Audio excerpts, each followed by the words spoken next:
स्नेहा सुल्लू को अपने साथ अपनी बहन की पार्टी में ले जाना चाहती थी, पर सुल्लू ने उसके साथ जाने से मना कर दिया। स्नेहा निराश होकर सुल्लू के घर से चली गई। स्नेहा के जाने के बाद सुल्लू अपने घर पर बैठी सोच रही थी कि कोई इस हद तक प्यारा होने का झूठा नाटक कैसे कर सकता है। अब उसे स्नेहा से चिढ़ होने लगी थी।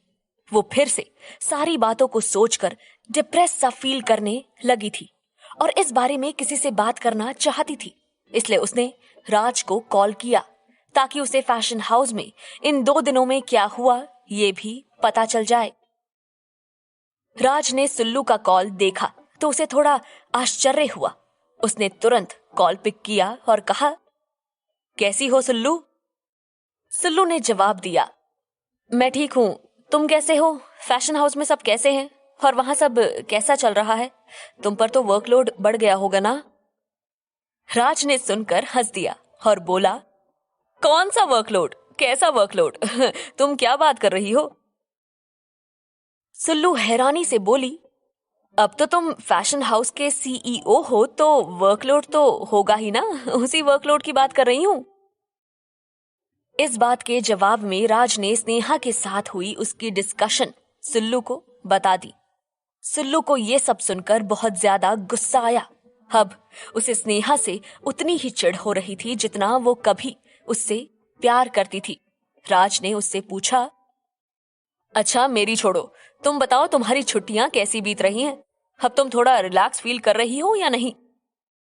सुल्लू ने कहा, हाँ मैं ठीक हूं, आज स्नेहा मैम मेरे घर आई थी। ये सुनकर राज के आश्चर्य का ठिकाना नहीं रहा। उसने पूछा, क्या स्नेहा मैम और तुम्हारे घर? उन्हें ऐसा क्या काम पड़ गया जो उन्हें तुम्हारे घर जाना पड़ा?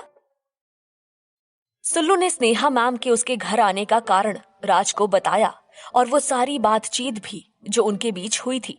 राज ने सब कुछ बहुत शांति से सुना और फिर कहा, सुल्लू मेरे ख्याल में तुम्हें उनके साथ पार्टी में जाना चाहिए।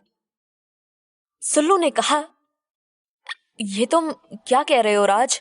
उनके साथ पार्टी में जाना तो दूर, मुझे तो अब उनकी शक्ल भी देखने का मन नहीं करता। राज ने कहा, मैं सब समझता हूं सुल्लू, मगर फिर भी कह रहा हूं कि तुम्हें उनके साथ पार्टी में जाना चाहिए। आखिर इससे तुम्हें पता चलेगा कि वो चाहती क्या है। तुम अब उनके बारे में सारी सच्चाई जान चुकी हो, इसलिए अब तुम उनकी चाल में तो नहीं फंसोगी, मगर फिर भी इससे तुम्हें उनकी अगली चाल समझने का मौका मिलेगा। सुल्लू को राज की बात सही लग रही थी। उसने कहा, शायद तुम ठीक कह रहे हो राज, मैं उनके साथ पार्टी में जाऊंगी और उसके बाद तुमसे बात करती हूँ। थैंक्स राज, तुमसे बात करके अच्छा लगा। अच्छा बाय। राज ने कहा, अपना ध्यान रखना सुल्लू, और कोई भी बात हो मुझे जरूर बताना। बाय। इतना कहकर राज ने कॉल कट कर दी। सुल्लू ने स्नेहा को कॉल करके बताया कि वो उसके साथ पार्टी में जाने को तैयार है। स्नेहा ये जानकर बहुत खुश हुई।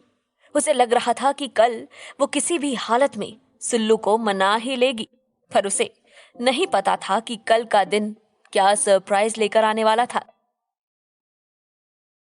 अगला दिन बड़ा सुहाना था।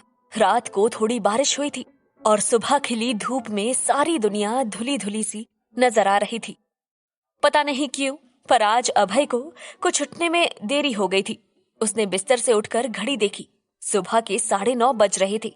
ऑफिस में देरी के ख्याल ने उसे परेशान कर दिया, मगर कुछ ही पलों में उसे ध्यान आया कि आज तो रविवार है।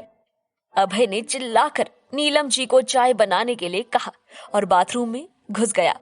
थोड़ी देर बाद जब अभय डाइनिंग टेबल पर पहुंचा तो उसने देखा कि विशाल जी और नीलम जी साथ बैठे कुछ बातचीत कर रहे थे।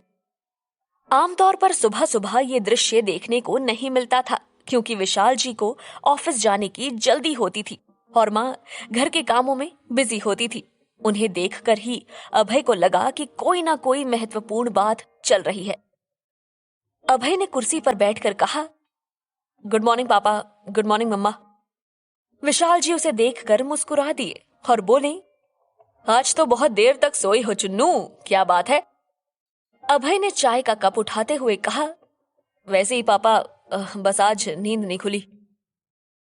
विशाल जी ने फिर से मुस्कुराते हुए कहा, यहाँ तो ठीक है भाई, पर मुंबई में इस तरह नींद नहीं खुलेगी तो मुश्किल हो जाएगी।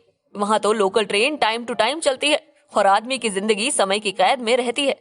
तुम इतनी भाग दौड़ भरी जिंदगी में कैसे एडजस्ट कर पाओगे? चाय का कप वापस टेबल पर रखते हुए अभय ने मन में सोचा, हो तो ये बात है, पापा मम्मी मेरे मुंबई जाने को लेकर चिंता में हैं। अभय ने अपने आप को संभालते हुए हंसकर कहा, आदत हो जाती है पापा, और फिर आप ये क्यों भूल जाते हैं कि मैं बच्चा नहीं रहा। और फिर साल भर की तो बात है, एक बार साहिल का प्रोजेक्ट खत्म हो जाए उसके बाद वापस आ जाऊंगा।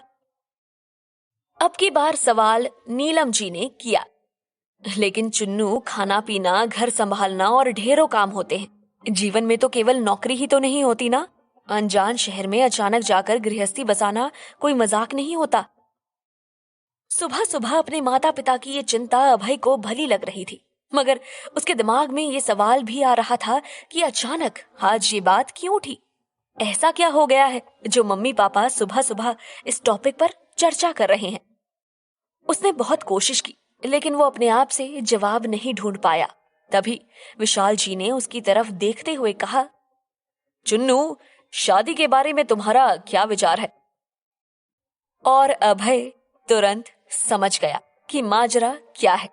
अभय ने शर्मा के सिर झुका लिया और कहा, अभी तक तो कुछ नहीं पापा।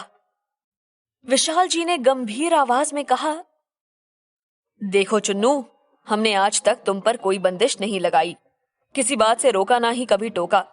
जब तुम्हारे मन में जो आया हमने तुम्हें करने दिया, लेकिन तुम्हारा मुंबई जाने का विचार तुम्हारी माँ को परेशान किए हुए है। हम लोग कई दिनों से तुमसे ये बात करना चाहते थे, अब बात निकल पड़ी है तो सुनो। हम लोग चाहते हैं कि तुम मुंबई जाना चाहते हो तो बड़े शौक से जाओ। जिंदगी में आगे बढ़ने का अधिकार सबको है और हम तुम्हारे इस डिसीजन में तुम्हारे साथ हैं। मगर इस तरह तुम्हें अकेले वहां भेजने में तुम्हारी माँ को ही नहीं, मुझे भी थोड़ी हिचक हो रही है। तो क्या ऐसा नहीं हो जाए कि हम तुम्हारी शादी कर दें और तुम अपनी पत्नी के साथ मुंबई चले जाओ?